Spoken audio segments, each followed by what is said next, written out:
Bună ziua și bine ați venit la canalul meu de YouTube. Astăzi continuăm cumva tema cu Crăciun și pe lângă pomul asta, cum am promis, să facem cadourile. Deci arată ca o cutie de cadou și putem pune lângă pom câteva și arată foarte, foarte fain. Dacă trebuie să faceți un display, deci dacă puneți câteva pomi, unul mai mare, unul mai mic și câteva cadouri pe lângă, eu zic că arată super, super fain. Este foarte ușor de făcut, totuși vă arăt ca să vedeți, ca să știți și să poți să prindeți o idee ceva pentru asta. Să fie filmuleț mai scurt, pentru că nu este mare lucru acolo, dar totuși am zis că vă arăt. Așa, asta facem azi și vreau să zic că în continuare, deci eu mai postez câteva filmuleți săptămâna asta și săptămâna viitoare, dar din 1 decembrie, 1 decembrie, începem să facem, eu încep să fac câte un filmuleț pe zi, fiecare zi până la Crăciun. Facem 5 zile pe săptămână, fiecare zi câte un filmuleț, vă arăt toate posibilități și putem, nu toate, ci mă gândesc că merge aici și că văd că merge și la mine, să facem când e post, când nu-i sezonul cu panourile și așa mai departe.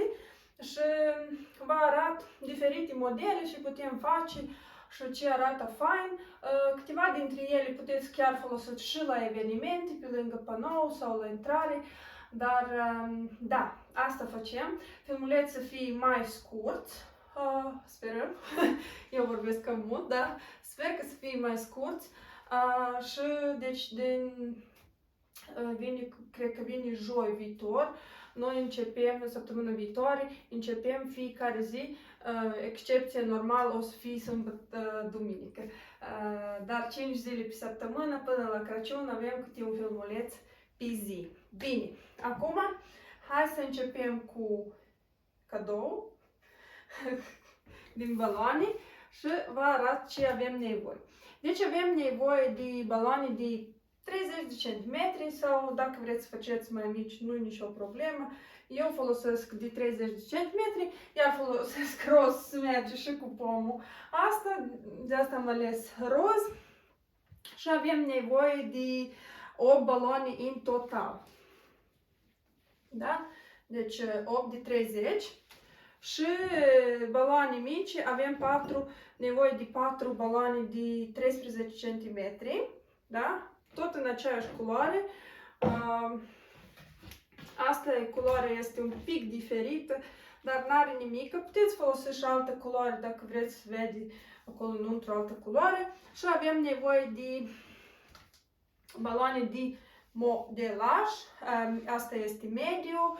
Eu nu știu exact cum fac să văd că am ales culorile de genul asta.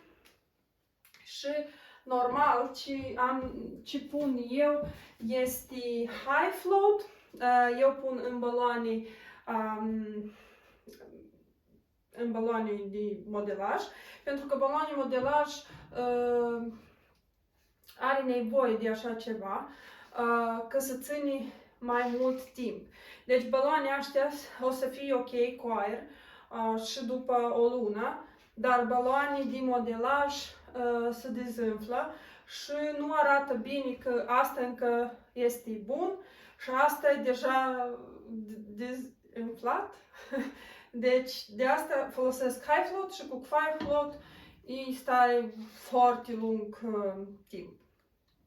În general asta folosim pentru când umflăm baloane cu heliu, cum cred că eu am arătat deja, dar în cazul asta folosesc pentru baloane de modelaj care să fie umflate cu aer să stai mai mult.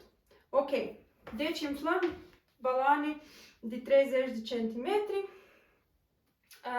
Mărimile, cu adevărat, o să fie mai fain dacă o să fie mărimile la fel. Eu să nu intru la 30 de centimetri, eu să intru, hai să zicem, la 25 sau poate și la 20. Mai degrabă la 20. O să fie toate la fel, pentru că este un cadou și mai bine arată dacă toate balonele sunt în aceeași mărime. Ok, hai să inflăm și facem legătură de 2 și după facem legătură de 4 și trebuie, în general, trebuie 2 legături de 4 baloane.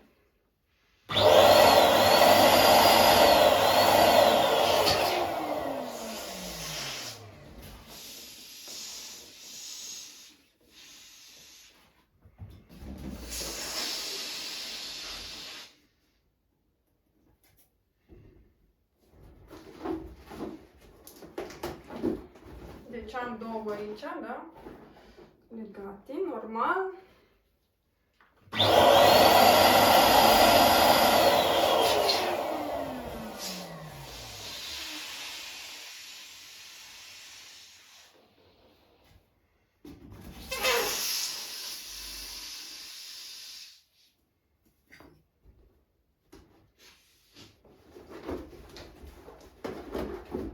Iar 2. Da? 22 și facem 4. Ok. Avem 4. Și mai avem nevoie mai o legătură fix așa. Da? 4 și 4. Acum, noi vrem ei să stai așa, nu așa, nu așa, așa. Și normal că ei nu vrei să stai așa. De asta, aici în mijloc, trebuie baloane de 13 cm. Hai să inflăm, nu tare mare, cam mărimea asta, să vă zic la pompiți cât e pe... Deci, 1,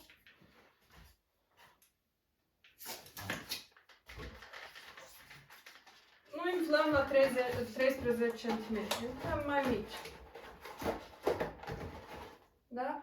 Și iar legăm câte 2, la aștia mărime nu e foarte important, dar mai bine să fie la fel, da? Deci, atât, da? Pompițele astea sunt foarte bune pentru că puteți să calculați câte ore ați pus aer înăuntru. Deci, de exemplu, 1, 2, da? Câte aveți nevoie.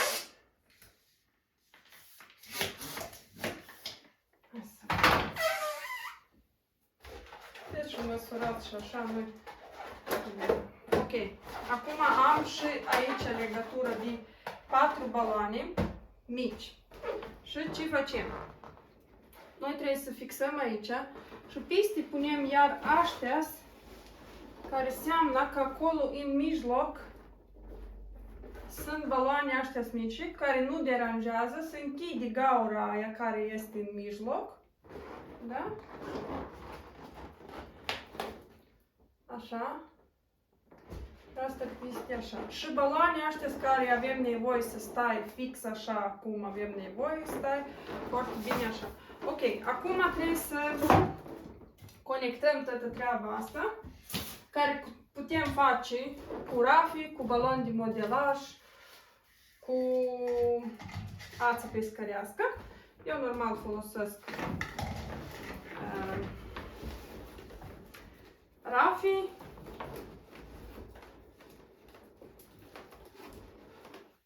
Ok?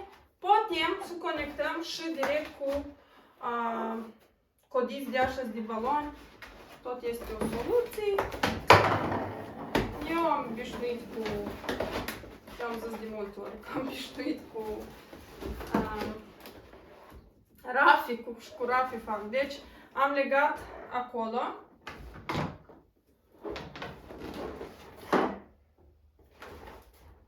Da? Și acum punem piste așa. Da? Și legăm iar împreună.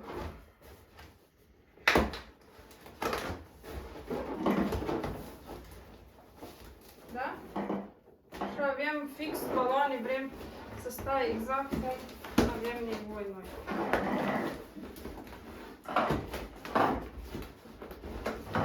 Deci noi am făcut un fel ce o să fie cumva cutia de la cadou, da? Asta este partea care o să fie, să arată ca cutie. Ok, asta nu mai trebuie. Acum, să arată cutia asta și mai fain, trebuie să punem, normal la cutie punem, știți ce rotă, cum se cheamă, fundiță și asta, dar pentru că noi facem din baloane, aici noi folosim baloane de modelaj.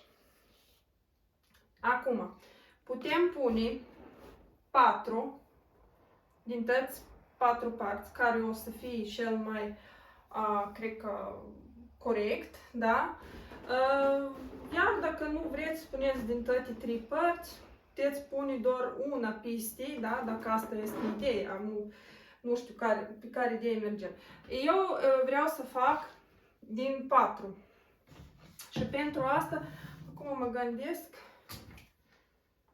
gândesc să folosesc doar culoarea asta.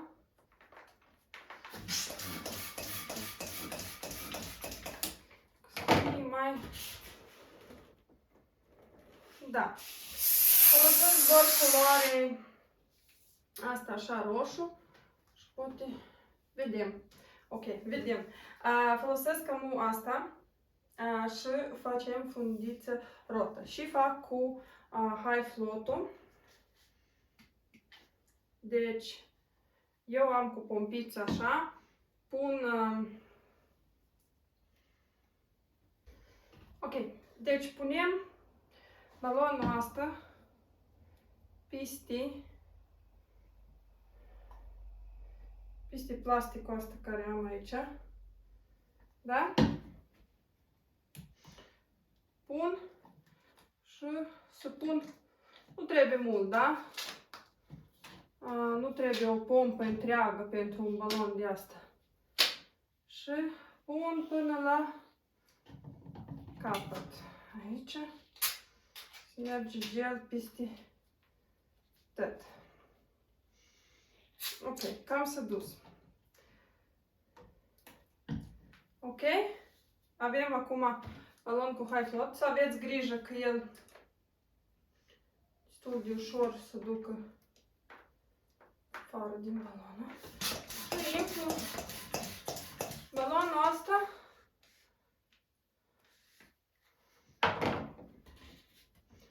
hai să inflăm la plin.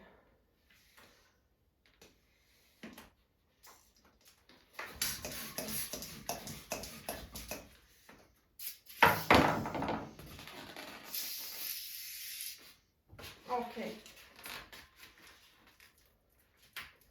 Cam așa. Ok? Deci asta se vii rot aici și se conectează aici. Și mai trebuie mai unul fix așa. Mai iau baloane de astea. Tot aceeași treabă, da? Tot cu high float. Eu zic de ce? Că rezistă mult mai mult cu high float-ul. Sau orice gel folosiți, că sunt că e și alte.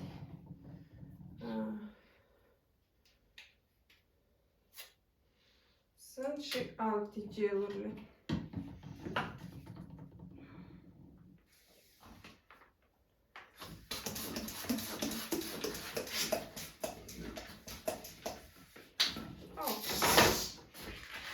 Poate un pic mă las acolo loc dacă trebuie ceva. Da? Ok. Am vă arăt. Vedem mijlocul, da?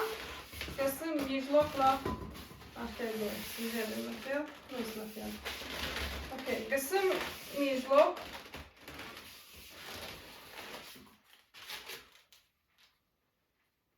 măsurați dacă vreți, eu fac așa la ochi. Și ce facem?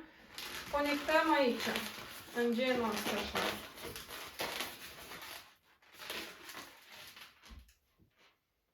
Da? Și acum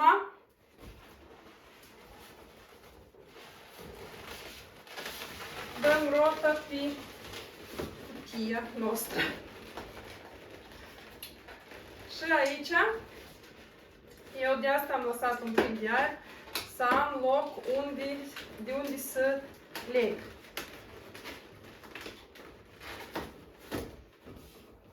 Primul avem și facem și a doilea.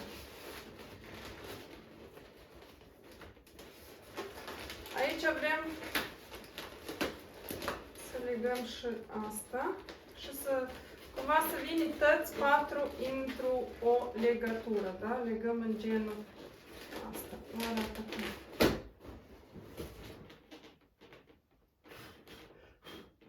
Da? Deci avem tot rol. Ok. Acum trebuie să facem și fundiță aici sus. Și fundiță fac din tot aceeași culoare. Mai am una și vă arăt exact cum. Fundiță tot pun high float-ul înăuntru, în balon. Eu la toate baloane care merge de modelaj, umflate cu aer, la mine tot merge cu high float. Din cauza aia că vă zic că baloane astea stai tare mult, dar astea se dezumflă și nu-i frumos. Așa. Acum facem fundiță. Cum facem fundiță? Umflam. Să zici, hai să facem mai mare. Să fie mai vizibil. Deci pentru fundiță noi trebuie să avem loc. Eu mi-o umflat așa ciudat, nu știu de ce, dar am loc și aici un pic. Normal, nu știu de ce eu umflat așa, dar normal loc rămâne aici, care este ok. Deci asta nu trebuie umflat la maxim. Lăsați să aveți loc pentru că faceți fundiță.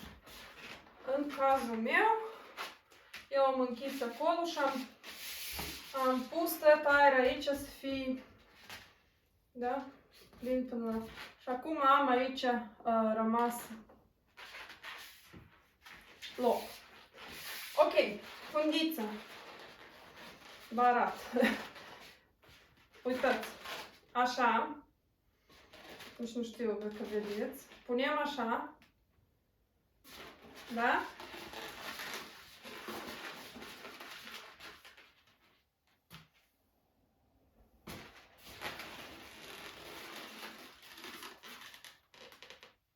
Da?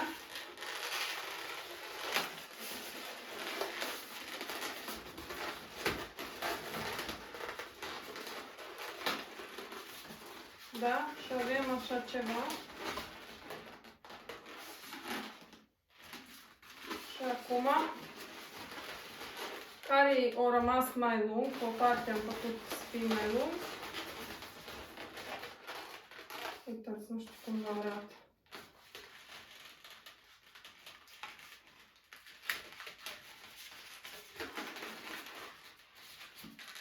Da? Și ducem înapoi.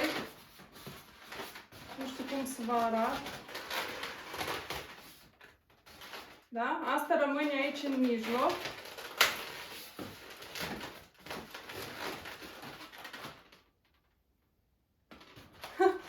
Nu știu dacă v-ați înțeles, eu nici nu știu cum să vă arăt.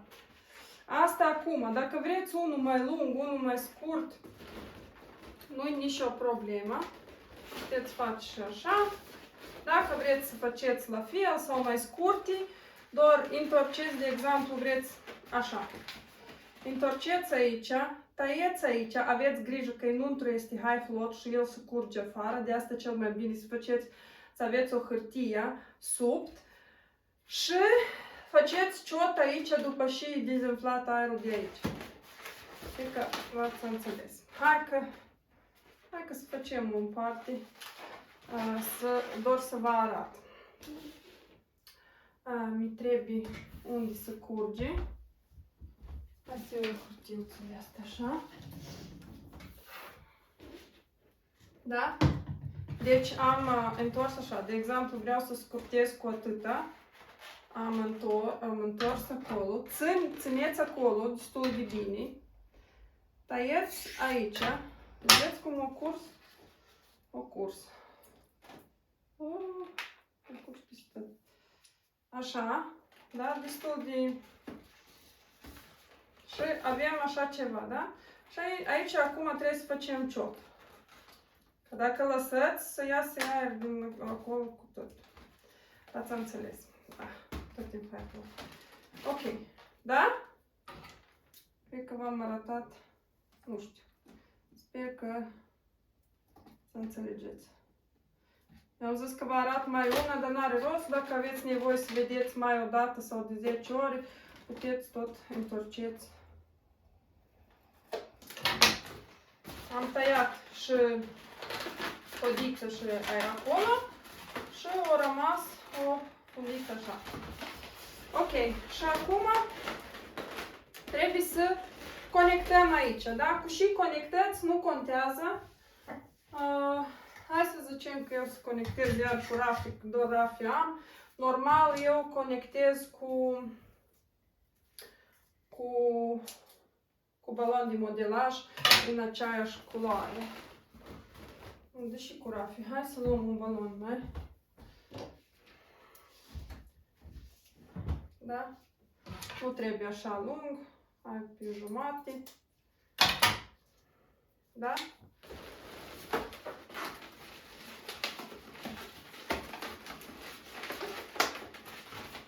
Am pus acolo. Da? În mijloc. Pun aici la cadou. Și conectez la mijloc.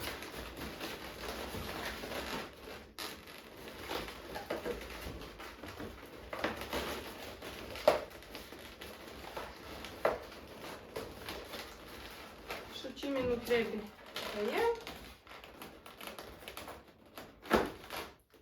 Timpul. Și gata. Avem cadoul nostru pe lângă pom ce putem pune. E gata. Da? Cam așa arată.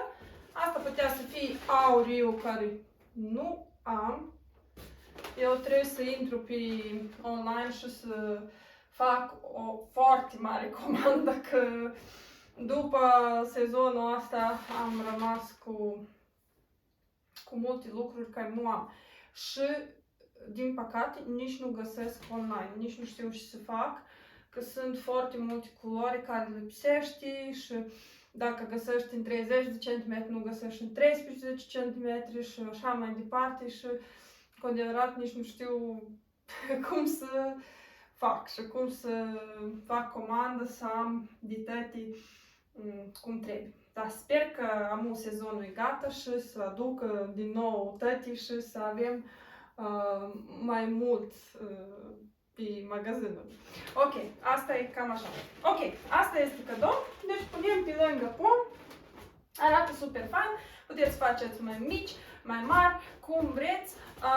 Cam asta este ideea. Asta am vrut să vă arăt astăzi. Sper că v-a plăcut și ne vedem, cred că săptămâna viitoare, cum am zis, început cu joi, începem fiecare zi. Deci avem joi, vineri, săptămâna viitoare câte un filmuleț și luni până la vineri, până la Crăciun, fiecare zi câte un filmuleț. Bine, sper că v-a plăcut și ne vedem altă dată. Pa, pa!